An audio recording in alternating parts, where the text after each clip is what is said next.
국가재산 특대량이라는 61조를 걸어서 저한테 징역 15년형을 처하더라고요. 그럴 때 아마 여러분들 이런 말 들어보셨어요? 아들이 15년형 받았는데 엄마가 만세를 불렀어요. 우리 엄마가. 네. 사형에서 벗어났다고. 아이고. 우리 엄마가 창문을 두드리면 만세. 난 그게 죽을 때까지 이을 수가 없어요. 아들이 15년형을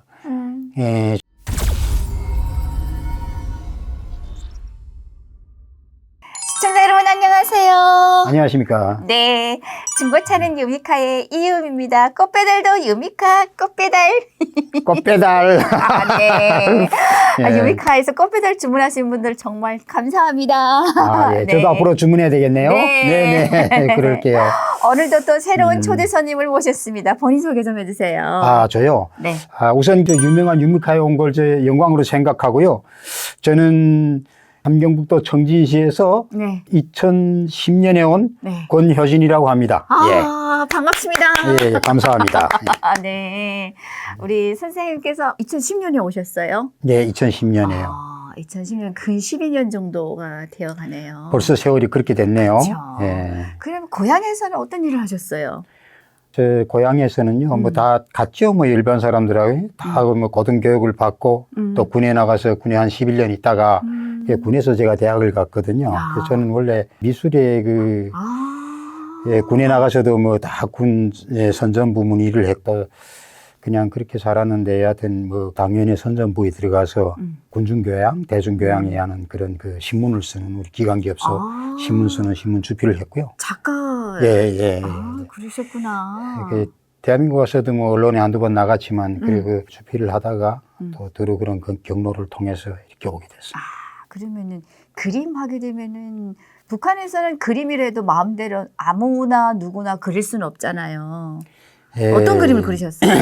조선노동당 출판사에서 내려보낸 그런 포스터를 확대해서 뭐 시내나 공장기업소 정문에 크게 그리는 그런 걸 하고 뭐 그런 걸 많이 했어요. 대한민국에서 알게 된 사실인데 북한에서도 이제 미술하는 사람들, 그림 그리는 사람들이 네. 해외에다 그림을 비싸게 팔아먹는다는 소문이 있던데 예, 그게 진짜 그렇게 비싸게 팔립니까?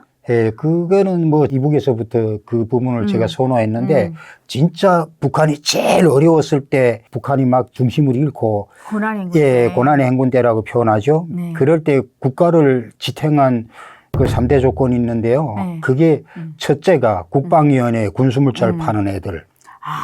제2경제 이경제 애들하고 두 번째가 만수대창 작사입니다. 세 번째 철도성이었어요. 철도성은 왜? 예, 철도성은 왜 그러냐면 북한 국민들이 먹고 살기 때문에 고착 지역에서 굶어 죽는 현상이 많아서 이동을 많이 원했기 때문에 네. 그때 당시 막 그저 목숨을 던지면서 있는 재산을 던지면서도 이동할 수 있는 북한 국민들이 많았어요. 그래서 말하자면은 비활성적인 그런 경제 활동을 했죠.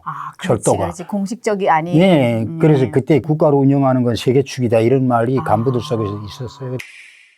한국하고 북한이 좀 다른 거는 한국은 취미고 북한은 그것을 정치적 목적에 이용하기 때문에 그것은 직업으로 되는 거예요. 그렇지. 그래서 북한은 붓을 들고 밥을 벌어먹는데 대한민국은 와서 붓을 들고 유명하지 않은 밥 못 먹어요.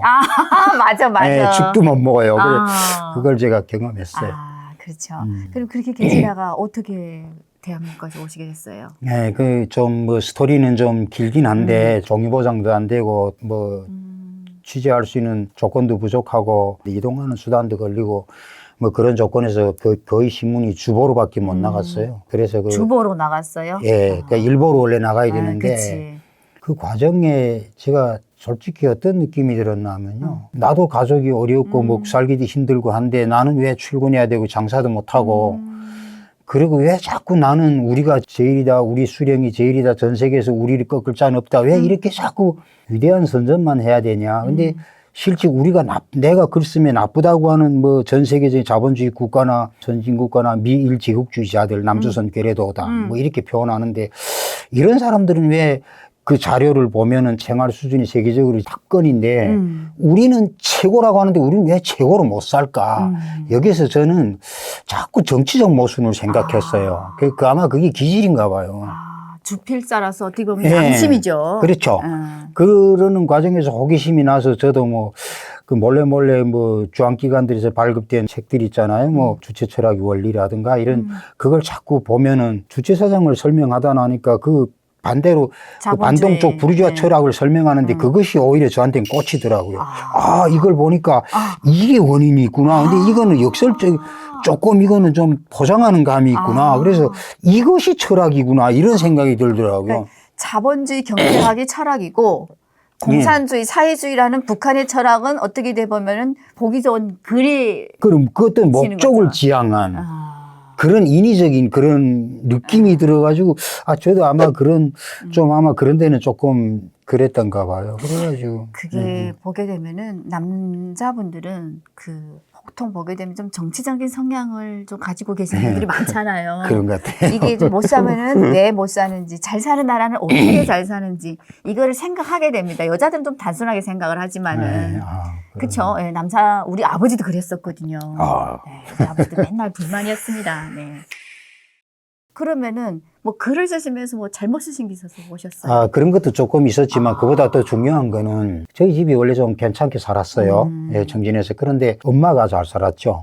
그래서 우리 엄마는 청진에서 좀 유명한 이렇게 그 꽃사탕, 꽃떡 이런 걸 이런 심떡 이런 걸 70년대부터 한 그래서 청진시 가면 꽃떡집 하면 저희 집이거든요. 또 많이 예, 드셨구나. 그 집에서 저도 살았지만은 제 부인이 부대에서 군복무할 때 데리고 온 여자다 항해도 여자니까 이북에서는 항해도 여자면 노하잖아요. 북한 여자들이 예, 살림도 못하고 뭐 그래서 생활력도 없고.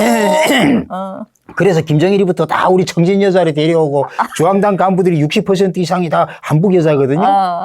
그래서 저도 북쪽 여자들이 생활력이 강하고 그렇죠. 남쪽으로 내려올수록 생활력이 약하다. 네, 그래서 우리 어머니가 그렇게 반대하는 항해도 여자를 데려오다 나니까 둘이 살림 나가서 그때부터 문격이 시작했죠.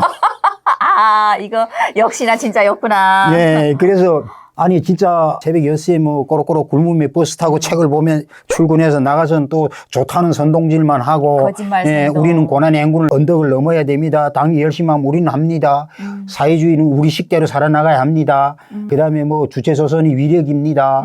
뭐 이런 온통 그런 그 위선적인 글만 제가 쓰고 배를 허기지고 집에 들어오면 마누라가 아니 부엌에 앉았는데 이 말은 내가 해야 되겠어요. 아니 저녁 8시 됐는데도 북한은 부엌 이게 열잖아요. 마루로 열고 밑에 앉아서 그렇죠. 불 때죠. 예, 불 떼고 이렇게 하는데 집사람이 거기서 머리도 안 보이더라고요. 그래서 제가 8시 다 됐는데 배고픈데 그냥 밥 좀 먹자 그랬는데 머리를 이렇게 숙이고 있어요. 그래서 가보니까 집사람이 울고 있었어요. 아이고야, 부엌에서. 네. 그전에는 그것이 국수죽이라도 먹었는데 그다음에 솥이 3개 있었는데 앞에 이렇게 작은 솥이 다 무쇠솥이었는데 그 3개 다 열어봤는데 다 맹물이 끓고 있고 앞에서 열었는데 작은 솥이 두부콩만큼 탁더라고요. 그때 아들이 2살이었거든요. 그때 마누라가 울고 있었거든요. 네. 그럼 그렇다고 말할 거지 하고 자는 애를 깨워서 제가 업고 거기서부터 한 0.5km 올라가면 엄마 집이 있었거든요. 그러니까 그래 올라갔어요. 때 시간이 되었는데 아기는 2살짜리가 있는데 먹을 것이 없어서 마른 메수콩을 그냥 요만큼 그냥 그렇죠. 볶고 닦고 있었다는 거잖아요. 그거라도 먹자고. 그래서 제가 엄마 집에 가서 엄마가 좀 그럴 줄 알았다 하면서 엄마가 뭐 식량하고 돈을 좀 주더라고요. 그런 교육을 겪으면서 내가 안 되겠다, 내가 벌어야 되겠다 이런 생각도 했고요. 그리고 제가 시장 갔는데 제가 그렇게도 존경하던 박천린 화가가 아마 러시아의 레빈 대학 졸업생입니다. 레빈 대학이랑 러시아의 유명한 유아대학, 미술대학인데 그런 분들이 시장에 나가서 붓을 팔고 책을 팔 때 제가 앞에 오니까 머리 들지 못하더라고요. 그래서 피해서. 예, 그런 광경을 보면서 내가 어떻게 그 정신적 지주와 이념을 고수할 수 있겠어요. 그래서 저도 좀 불만이 생긴 것 같아요. 그래서 이 땅을 뜨자. 그런 과정이 한 2년 동안 지속되다 나니까 제가 친구와 같이 장사를 하겠다고 라진에 들어갔습니다. 그래 그때 당시 라진 씨는 북한에서 유일한 개방도시였어요. 그렇죠, 그래서 개방도시. 라진 씨에 들어가는 것도 누구나 못 들어갈 때 저는 그래도 들어갔어요. 그래가지고 장사를 한다고 하는데 중국 사람 많이 그 대하잖아요. 근데 그 속에서 제가 강충군이라는 사람을 하나 만났는데 조선족. 이 사람이 자기 친척을 하나 찾아달라. 그래서 저는 그 친척을 찾아다 하면 돈을 사려한다고 2,000불을 주겠다고 해서 저는 어떻게 생각했냐면 그래 그 걔도 잘 살고 그 나도 잘 친척 살고. 나도 좀 돈 받고 어. 이렇게 제가 그때 당시에는 각성이 없어 쉽게 생각했는데 아이고. 그 사람이 한국에 드나들면서 국군 포로로 찾아주는 그런 일을 하는 사람이었어요. 근데 중국 제가 교포인데. 네, 조선족인데 근데 제가 그걸 알 수가 없잖아요. 그렇죠. 제가 그 들어가는 일 다 촬영되는 줄 몰랐어요. 그러니까 국가보위부 라진 씨 아이고야. 이 보위부하고 같이 협력해서 이 사람이 입국할 때부터 이 사람을 추적하고 있어요. 그러니까 중국 교포가 예. 북한으로 사사 여행 나와서 예, 나올 때 그 사람이 그때부터 촬영 쫙. 예, 북한 보위부가 이 미행부터는. 사람을 리스크를 선정해가지고 이 사람을 다 미행해요. 왜? 이 사람은 실제 물건을 파는 사람이 아니라는 걸 국가보위부, 알고 그 있었네. 라진시 보위부가 다 알아요. 정보가 얼마나 발전됐어요. 그래가지고 좋다. 내 청진 들어간다. 들어가서 내가 꼭 찾아온다. 그러니까, 처음에는 2,000불을 못 주겠으니까 선불로 500불을 먼저 주더라고요. 그래서 내가 500불에 담배 한 곽을 주더라고요. 그래가지고 찾을 수가. 포로였습니까? 국군 포로 자녀였습니까? 국군 포로였죠. 그러니까 그때 당시는 70인가 됐으니까 그러면 그렇게 국군 포로 분을 찾으러 다니셨는데 찾으셨습니까? 찾았어요. 근데 가보니까 기가 막히더라고요. 어머니는 돌아가시고 딸네 집에 얹혀 사는데 야, 정말 살림이 기가 막히더라고. 그렇죠. 그래서 내가 가서 이 어르신은 무조건 다 저를 따라 나서는 거예요. 가겠다고. 예, 이름이 김송춘이었어요. 제가 이렇게 공개해도 되는지 모르겠는데. 그래서 그 김송춘이 그분을 내가 나와서 시장에 나와서 옷을 좀 싼 걸 내가 한두 벌 사입했어요. 그러면 그분을 모셔가지고 그 중국에서 넘어온 교포랑 만나게 하신 거네요. 그렇죠. 야. 그게 내 인생에서요. 죽을 때까지 지울 수 없는 흔적입니다. 그래 어떻게 됐습니까? 미행이 붙었는데. 미행 붙었으니까 그 체포됐죠. 체포돼서 어떻게 됐습니까? 예, 그래 뭐 체포돼서 첫째가 네가 면담권 없이 외국인을 면담했다. 그다음에 외국인하고 이런 그 정치적 거래를 했다. 그다음에 계급 노선을 네가 앞선에서 반대했다. 국군 포로로 찾아서 남조선을 도와주는 그런 일을 했다. 이게 해서 국가보위부에서 취급 대상인데 이거는 종신입니다. 못 나오죠. 북한식으로. 예. 네. 근데 일이 되려니까 우리 누나가 도보위부 부부장인가 하는 사람하고 엄청 친했어요. 그래가지고 국가재산 특대량이라는 61조를 걸어서 저한테 징역 15년형을 처하더라고요. 그럴 때 아마 여러분들 이런 말 들어보셨어요. 아들이 15년형 받았는데 엄마가 만세를 불렀어요. 우리 엄마가. 왜? 사형에서 벗어났다고. 아이고. 우리 엄마가 창문을 두드리면 만세. 난 그게 죽을 때까지 이을 수가 없어요. 아들이 15년형을 조선민주주의인민공화국 형법 61조 국가재산 특대량 피고 건효진에게 노동교화형 15년형에 처한다. 최고형이었어요. 그 형벌이 내려지는데 우리 엄마가 뒤에 앉았다 만세 하더라고요. 그래서 제가 아마 오늘 이런 말을 처음 하는데 아이고야. 그래가지고 제가 악명높은 정거리 교화소로 갔어요. 갔어요, 끝내는? 예, 갔는데. 그러면은 지금 정치범에서 누나의 힘으로 인해서, 백으로 인해서 네. 경제범으로 돌려놓고, 네. 그러니까 국가재산 탈취로. 그렇죠. 예. 그렇게 해가지고 사형에서 노동교에서 15년으로. 그러니까 저는 종신 누구도 빼도 박도 못하는 정치범 교화 수용소라는 거 제가 좀 아는데 훗날에 이야기할게요. 정치범 수용소요. 제가 그때 당시 저는 8년간 교화 생활을 했지만 그 안에서 8년 있었어요? 그렇죠. 제가 장기수였어요.